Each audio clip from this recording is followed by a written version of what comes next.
Powiem to pierwszy raz w życiu.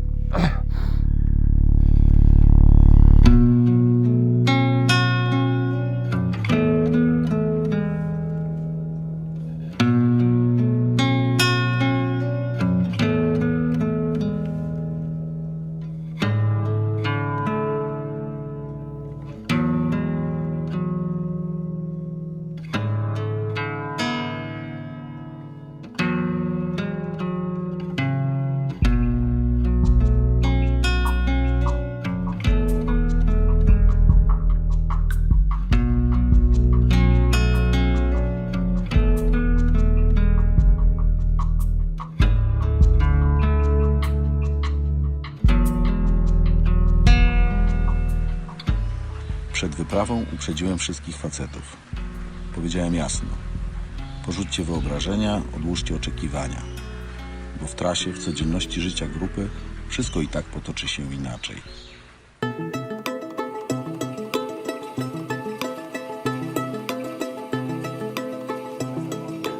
To jest miejsce, gdzie będziemy poddawać się medycynie. Każdy montuje swój hamak, a wokół nas jest las, przez który szliśmy. Jest to nasze miejsce w środku dżungli. Como indígenas, nosotros o sea, la madre naturaleza para nosotros es vida, también por eso cuidamos nuestra selva y nosotros no nos gusta pues derribar, ¿no? O tumbar la montaña o que dicen flora y fauna, ¿no? My jako rdzenni uważamy, że natura, którą mamy dookoła, w której żyjemy, jest naszym życiem, daje nam powietrze, wodę, dlatego też nie niszczymy jej, nie ścinamy lasów, dbamy o nią. Kiedy tutaj żyli już wcześniej rdzenni, Bóg Stwórca zasiał swój włos i ten włos w ziemi był po to, aby człowiek mógł poznać to, co jest dobre i złe. Bóg przyszedł jako normalny człowiek i zobaczył, że społeczność jest chora. Przyszedł do przewodnika tej społeczności. Powiedział, że przyszedłem tutaj, żeby znaleźć jakąś medycynę, żeby pomóc wam, żeby żyć zdrowo. I postanowili pójść razem do lasu. Istota duchowa, która przybyła, pokazała w lesie, to jest właśnie to, co macie ściąć, macie gotować i to będzie nazywało się Jahwe. To będzie tym, co będzie was prowadziło, abyście żyli w harmonii i spokoju.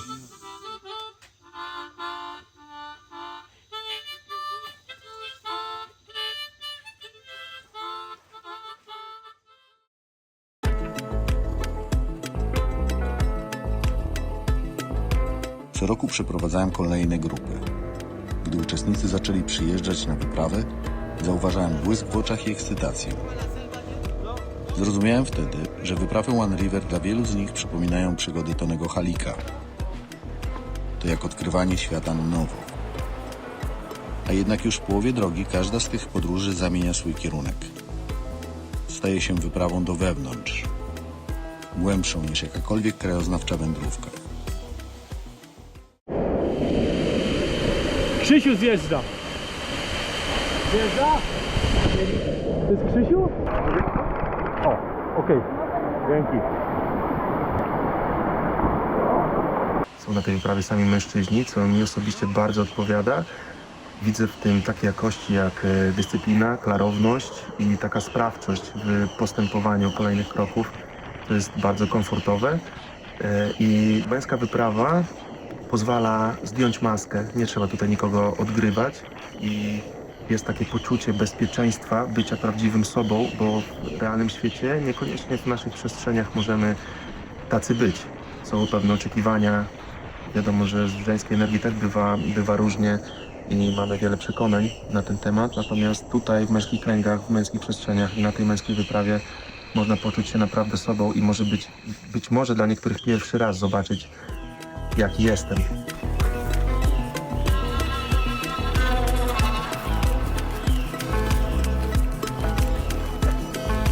Spotykamy się nad rzeką Ogórek. Pojawiłem się tutaj kiedyś z zbieg okoliczności pewnym, bo była ceremonia u Tajta Ernesto Winga w rezerwacie Osokocia w Yungio. I nad ranem Tajta opowiadał o tym, że szuka ziemi dla siebie. No i znalazł coś tam, ale mu to nie odpowiada, bo jest za małe. No i ja mówię sobie, a co to jest? No, tutaj w Mokoa. Przyjechaliśmy rano, padał deszcz. Dziwnie to wyglądało, jakoś nie mogłem złapać, o co tu chodzi. A potem przyszedłem po południu i świeciło piękne słońce. Przeszedłem się jeszcze raz po tym terenie i nie mogłem uwierzyć, bo dostałem taki spłynęło po mnie, że to jest właśnie to. To było w 2017 roku, teraz mamy 25. Więc trochę odczekało. Z różnych powodów. I teraz przyszedł ten czas, żeby zacząć konstruowanie tego miejsca One River Land nad rzeką Pepino. Dziękuję, smacznego.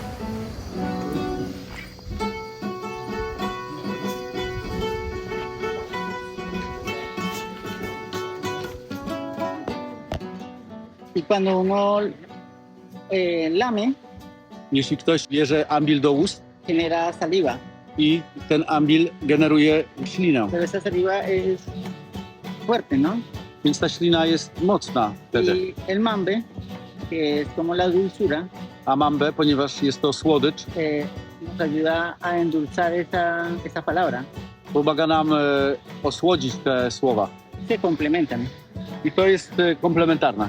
Entonces, así funciona también entre hombres y mujeres en la comunidad, ¿no? I tak funkcjonuje energetyka między kobietami a mężczyznami w społeczności. Entonces, esta medicina nos enseña A więc ta medycyna uczy nas, a ocuparnos dispuestos a entender nuestra naturaleza, ta medycyna w tych warunkach, w tym środowisku uczy nas, czym się zająć, jak się zająć, żyjąc w kontakcie z naturą.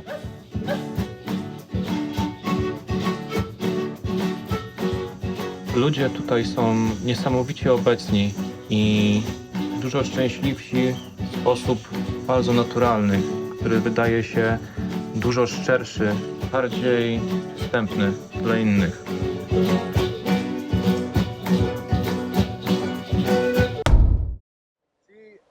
El carro está dañado, no podemos andar, por eso, no sé, estamos esperando para nuevo transporte para nosotros.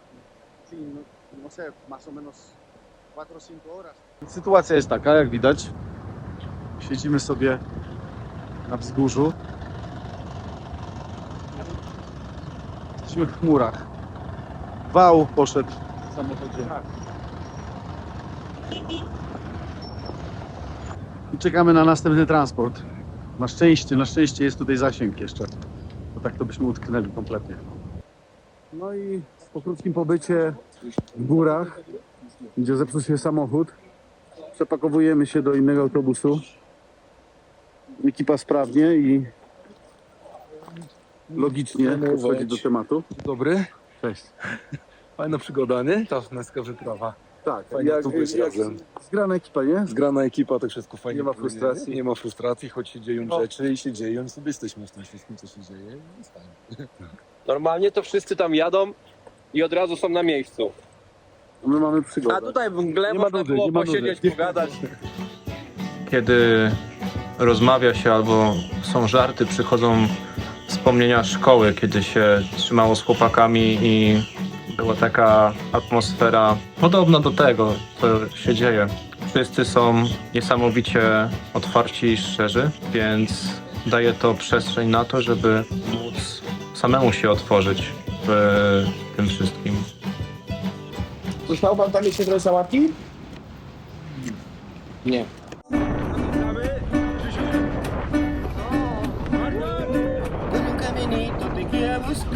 Con la esperanza de un día encontrar. Por un caminito te quiero buscar, con la esperanza de un día encontrar. Krajobrazu nie da się pominąć, bo koloryt Kolumbii olśniewa. Ale to, co naprawdę się wydarza się w nas. Nie przez egzotykę i nie przez spotkania z szamanami, ale dzięki ludziom, którzy tę drogę współtworzą. con tu presencia líbrame. Padre del cielo, yo te pido, mira a la gente. Ay.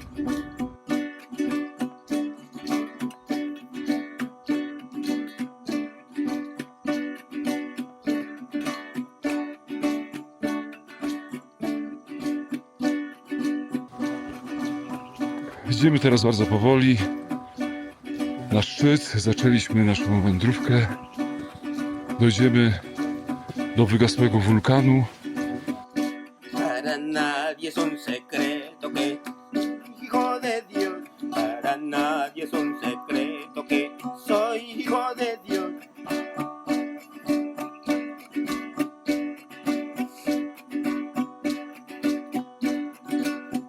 Me mandaron a la tierra a cumplir una misión.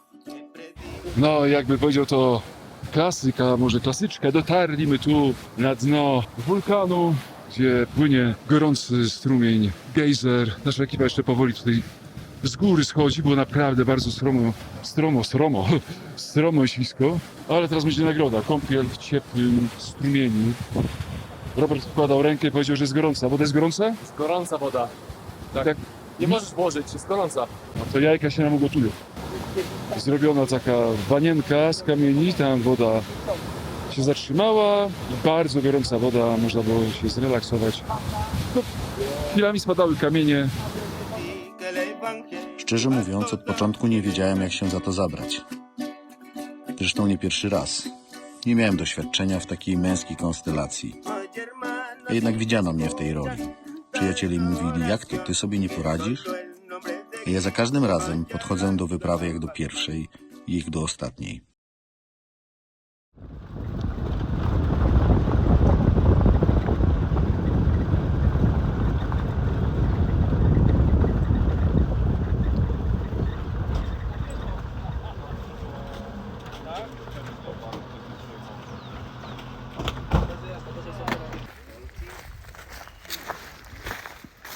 O kur...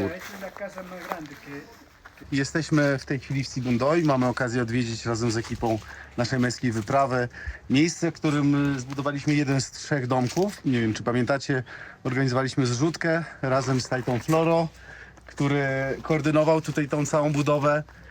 I chcieliśmy zobaczyć, jak to wygląda i pokazać wam też, ponieważ planujemy następne tego typu przedsięwzięcia, więc sprawdzamy po prostu całą tą pracę i widać, że pani jest... Podemos?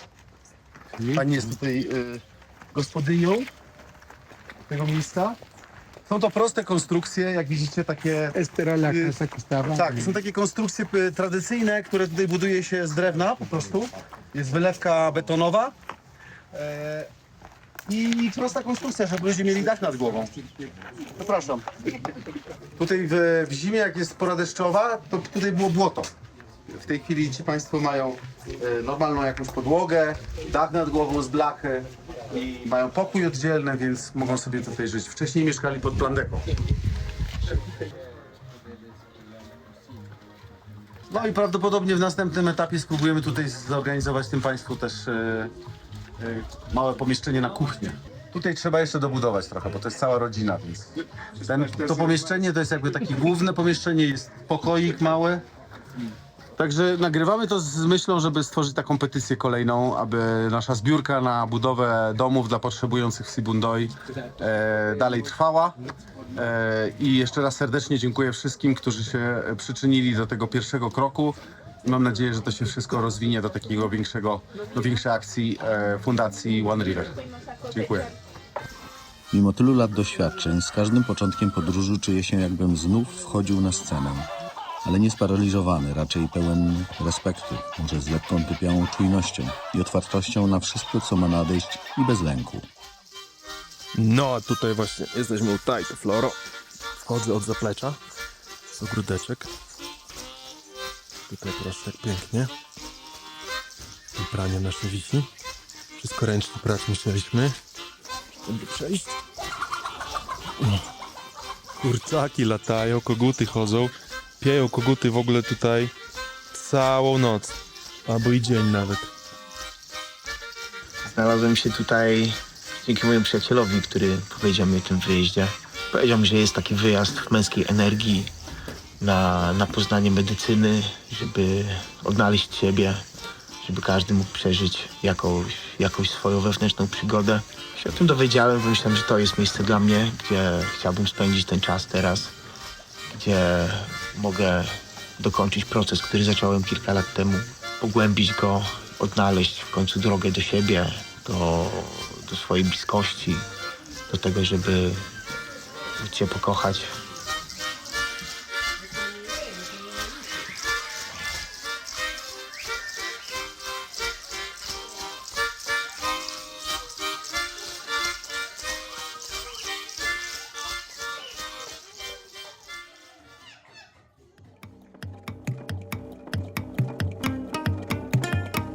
Jedziemy w góry.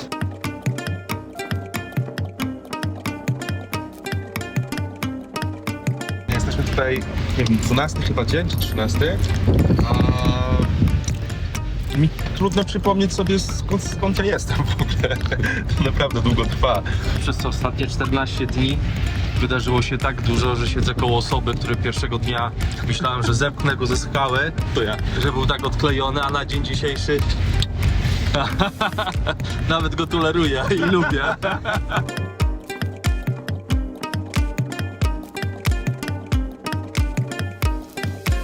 Poczułem i widziałem na własnych oczach, że według wedyjskich pisem żyjemy naprawdę w tej Mai, a w nowym języku jest to wszystko Matrix w czym żyjemy i mamy na to wpływ.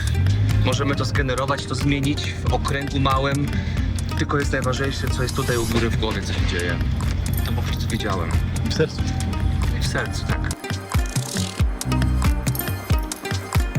Po 12 dniach naszej podróży, która minęła jak krótki sen, w którym się bardzo dużo wydarzyło, bo w filmie to wiadomo, że wszystko się wydarzy.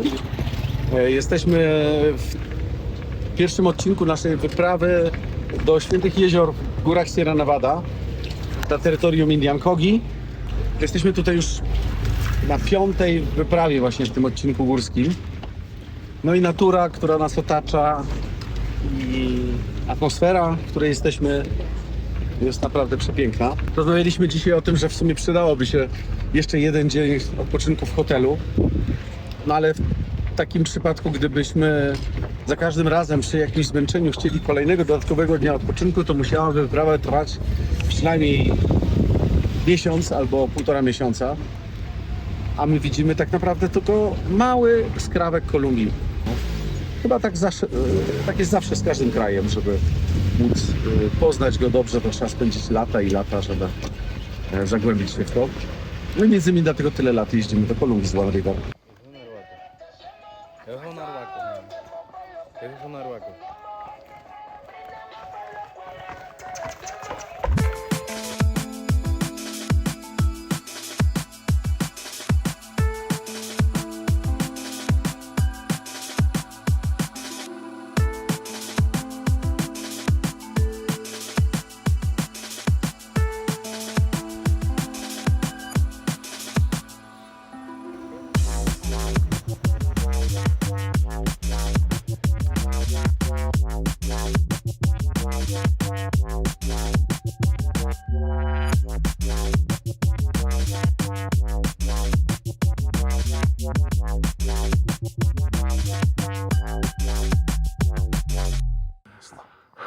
Pięknie, cudownie, cisza, spokój, pełen mindfulness.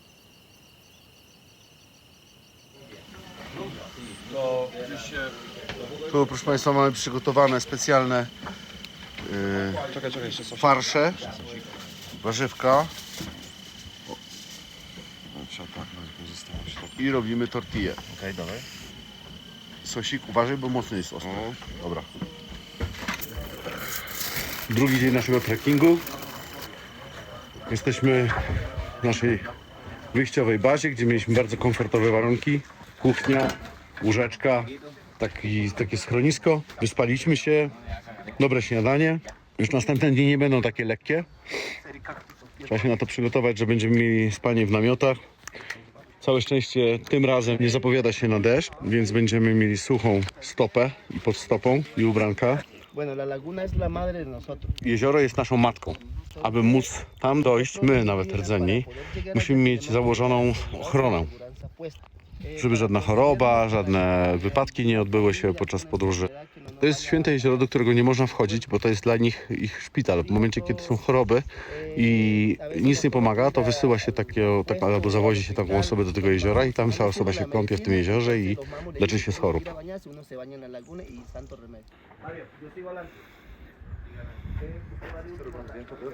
Najedzeni, zwarci, gotowi, z mambą. Idziemy. Trekking, cały dzień.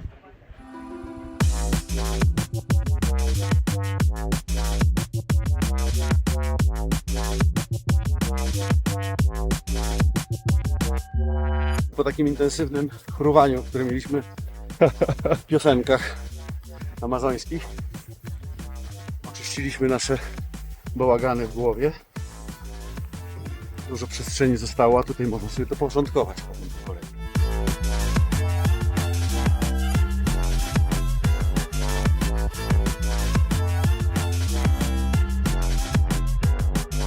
To jest tak ułożone, żeby ten trekking nie był na samym początku, tylko właśnie dopiero po serii 7, bo było 7 spotkań z medycyną w ciągu 10 dni.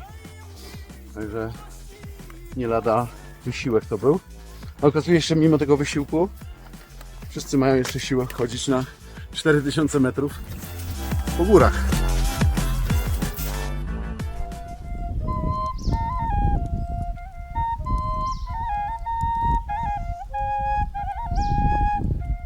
Godzina 14:03.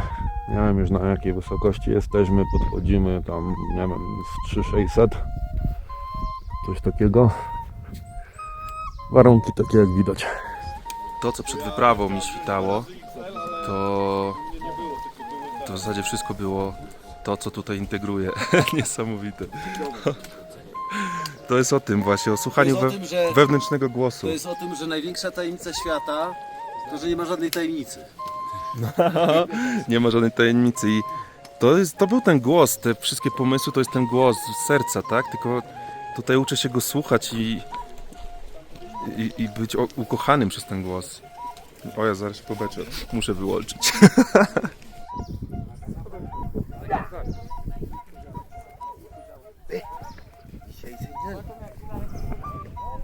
Wchodzimy dzisiaj na 4 i tam spędzamy noc. Później okaże się co dalej. No i dotarliśmy. 4000 puknęło. To była ciężka wyprawa. Dotarliśmy do Świętego Jeziora, do którego Indianie, którzy mieszkają w tych górach, przychodzą, jeżeli są chorzy. I wtedy obmywają się w tym jeziorze. W tej chwili jezioro jest spowite chmurą. Jest tam. Jeszcze kilka minut temu było pięknie widoczne. A jutro będziemy szli jeszcze wyżej. Będziemy do szczytu, który się nazywa Moa. Bo tak tutaj mówią na szamana. Będziemy jeść. Tu przynajmniej jest cieplej przy ognisku. Tutaj jest palenisko.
Mieliśmy właśnie pewien rytuał tutaj w tym jeziorze w górach na wysokości gdzieś 3700 metrów. To jest wielki zaszczyt mieć możliwość w ogóle, aby się wykąpać w tym jeziorze, bo tutaj rdzenni Kolumbijczycy nie każdego wpuszczają do tego jeziora, ale pewnie w pewien sposób jakoś wyczuli, że nasza grupa jest oczyszczona i godna, może tak. I rytuał polegał na tym, że stanęliśmy w takim kręgu łuku, dostaliśmy taką kulkę z wełny owczej i mieliśmy sobie przypomnieć, dlaczego tu jesteśmy, po co przyjechaliśmy na tę wyprawę, jak się czuliśmy przed wyprawą, jak w trakcie wyprawy, jakie transformacje, jakie mądrości do nas przyszły i o co chcielibyśmy prosić, z jaką intencją wchodzimy do tego jeziora. Ja sobie tak to przypomniałem po kolei, jak to wyglądało, że szukam swojej drogi i swojej misji i tutaj odnalazłem odpowiedzi, że moją drogą jest kochanie siebie i nauczanie ludzi tego, jak kochać siebie, abyśmy nie musieli cierpieć, tylko żyli w zgodzie ze sobą, w trosce o siebie i spełniali swoje potrzeby. A kolektywnie będziemy dbać o resztę. Jak mamy miłość w sobie, to dbamy też o całą resztę. Mieliśmy te kulki, tymi kulkami jakby wkładaliśmy tą intencję tych kulek i tutaj Manuel, nasz przewodnik, zaniesie to do swojego ojca, który ma ponad 100 lat i on jeszcze te kulki zamodli, aby nasze intencje się spełniły. Więc jest to wyjątkowa sytuacja, wyjątkowa możliwość i jestem bardzo wdzięczny, że mogę wziąć w tym udział. Wierzę w takie rzeczy, bo już wiele rzeczy się takich mi przytrafiło w moim życiu. Aho. A la montaña ya me voy, a la montaña ya me voy, a la montaña ya me voy, a la montaña donde yo nací, buscando el amor, buscando el amor. Geografię i logistykę mam w małym palcu, a jednocześnie czuję się, jakbym zgłupiał i właśnie to jest ciekawe i intymne. Obserwować to w sobie, ćwiczyć cierpliwość. Bo przecież sam wymyśliłem sobie to zajęcie i szlifowałem to od lat, razem z sobą i całym wszechmogącym prowadzeniem. Zadziwia mnie mój spokój i pytam siebie, czy to już rutyna, a może naprawdę czegoś się tu nauczyłem. Nie przygotowuję się na nic, otwarty na wszystko. Tak samo, gdy mam coś powiedzieć publicznie do ludzi. Nie ustawiam słów w głowie, bo gdy to robię, stres tylko narasta. A kiedy pozwalam, by przyszło samo, zawsze wychodzi najlepiej jak mogę. I tak właśnie jest tym razem. Jeśli coś się popsuje, a zawsze coś się psuje, traktuję to jako idealny nawóz do nauki, do akceptacji i wzrostu. Matko boska. 4500 nad poziomem. Po takich skałkach pierwszy raz w życiu. Chłopaki, tylko dzięki wam tu wszedłem, naprawdę. Ja nie mogę. Pięknie. Wschód, o słoneczko wstaje, wschód słońca. O, zimno, 0 stopni. Ale warto, widoczki są przepiękne. Krzychu, tu jest mój jeden ziom, tu jest mój ziom, tu jest mój ziom, tu jest mój ziom, tu jest mój ziom, tu ziom, tam ziom, same ziomy. Robert!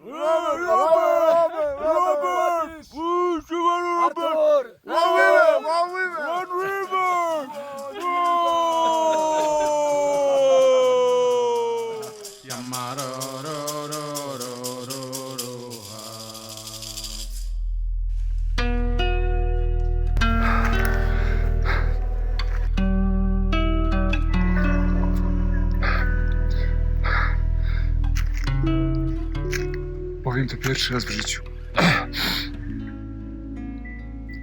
Mamo, tato, kocham was.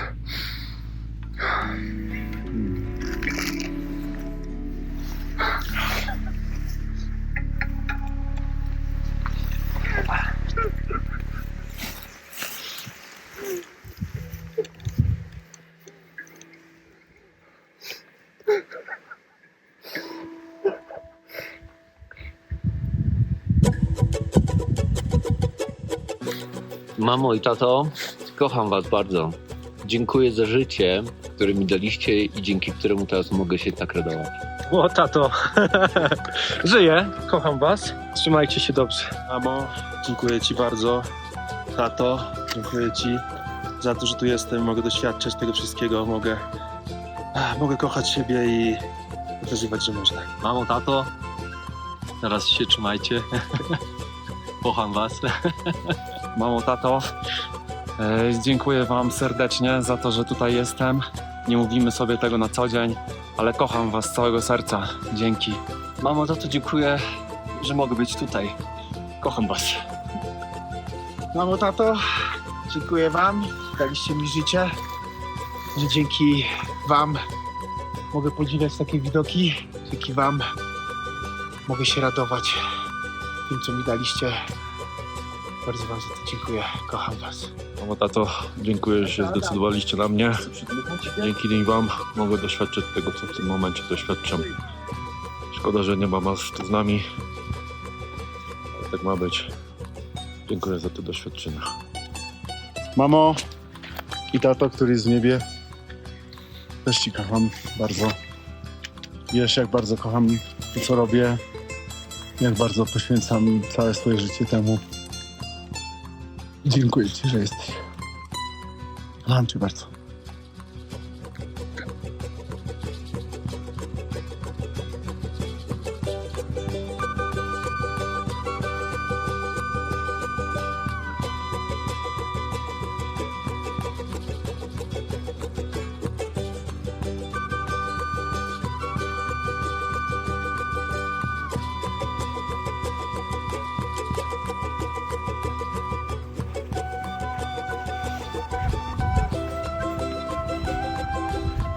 Jesteśmy na zejściu, ekipa schodzi.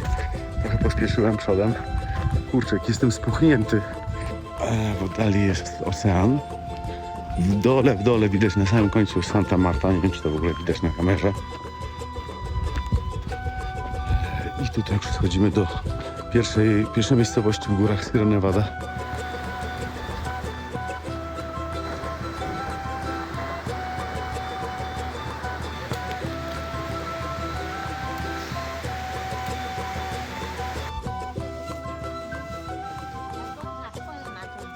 ¿Y ese café es de finca de acá?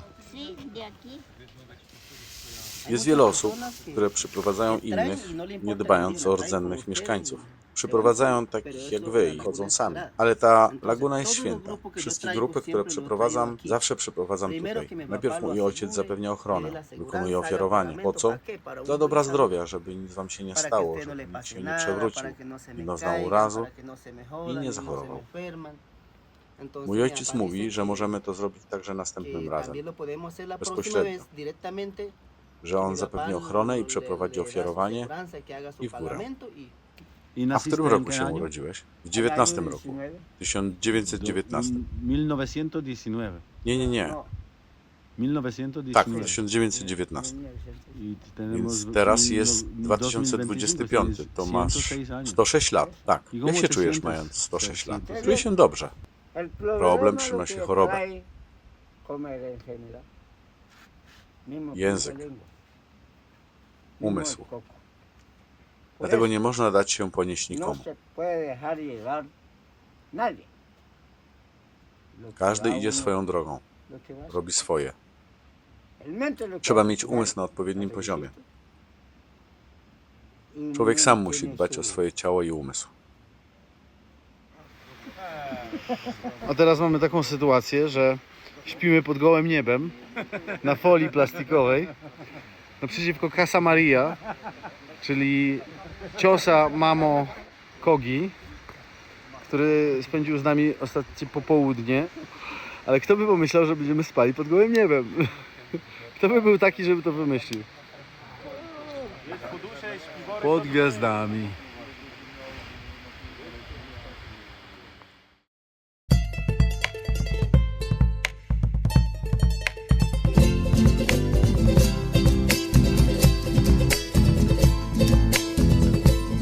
Wyprawa One River to jest tak wielowymiarowa wielowątkowa rzecz. Jest to wyprawa po Kolumbii, ale przede wszystkim jest to podróż w głąb siebie.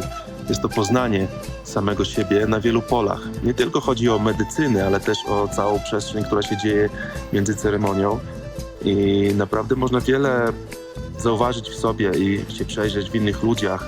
Siedząc przy ognisku, maszerując przez góry, jak tutaj, można się spotkać z samym sobą, rozpoznać, przywitać i zintegrować. Taki jestem, zaakceptować siebie, pokochać siebie. To jest niesamowite, że wskakujemy do tej rzeki i jak dajemy się temu porwać, tej przygodzie, w takiej akceptacji, w takim przepływie, rozluźniając się do wszystkiego, co się pojawia, to dostajemy same dary z tej wyprawy. Ja takich darów dużo otrzymałem, jestem bardzo wdzięczny. O tym jest dla mnie wyprawa One River.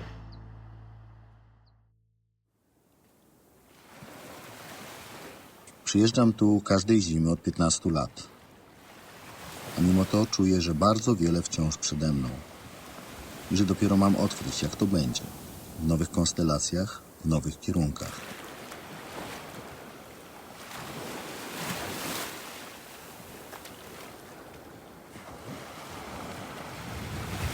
Szliśmy kilka godzin w nocy przez puszczę z czołówkami. Dotarliśmy do takiego oto miejsca. A tu Morze Karaibskie. Ta plaża nazywana jest plażą śmierci. Nie jest to plaża typowo turystyczna. Jak widać, nie ma zbyt wielu ludzi.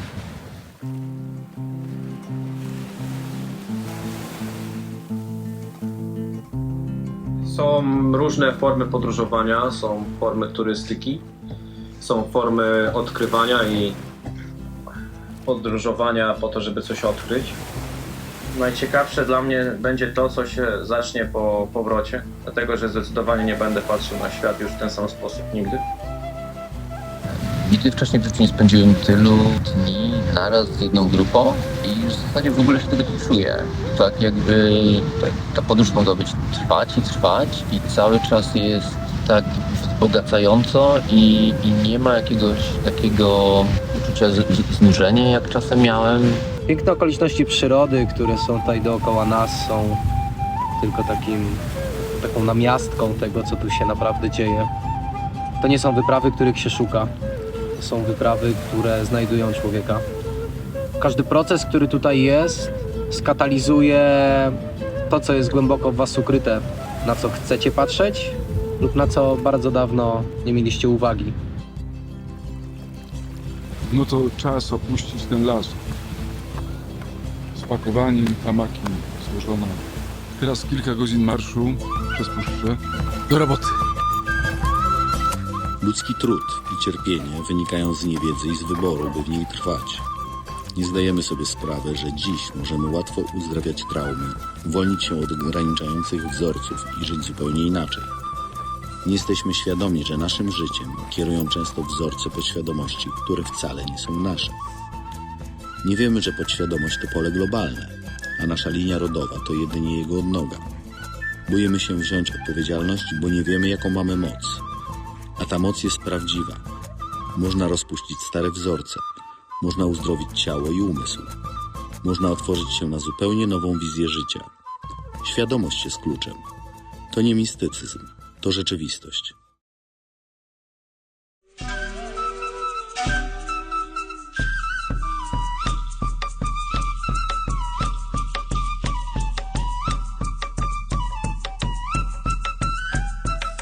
Po co są te wyprawy? By spojrzeć na życie. Bo życie mamy i warto je szanować. Natura nie może być tylko czymś, co podziwiamy oczami.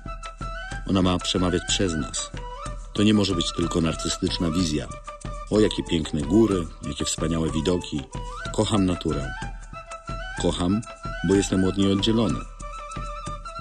Gdy odkrywasz tę głębię, zakwitasz jak kwiat. Porzucasz cierpienie. Zapominasz o tym, co ci już nie służy.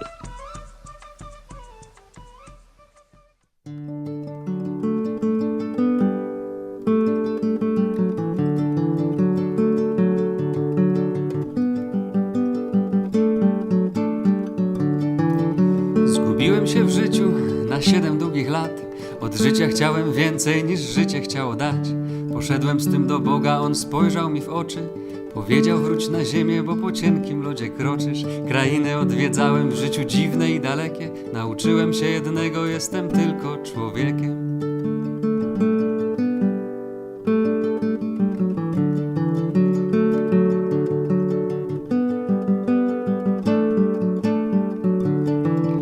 Tak dużo dostałem, mam umysł, duszę, ciało. A szedłem, bo więcej, bo wciąż mi było mało. Chciałem większy być, głośniejszy, silniejszy, doskonały, bo czułem się słaby, nieważny i mały. Uciekłem przed ziemią najwyżej jak się da, nie wiedząc, że na górze można również sięgnąć dna. Spadłem z wysoka, obiłem sobie dupę. Pewnie będę tęsknił, bo czasami było super. Wracam do domu, ta podróż była dobra. Wracam do domu w podartych spodniach. Wracam do domu, ta podróż była dobra. Wracam do domu, bo stygnie mi obiad.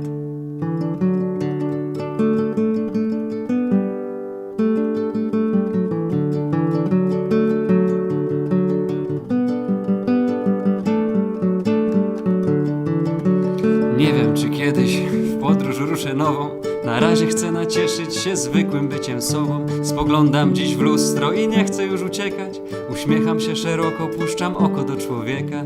Wracam do domu, ta podróż była dobra.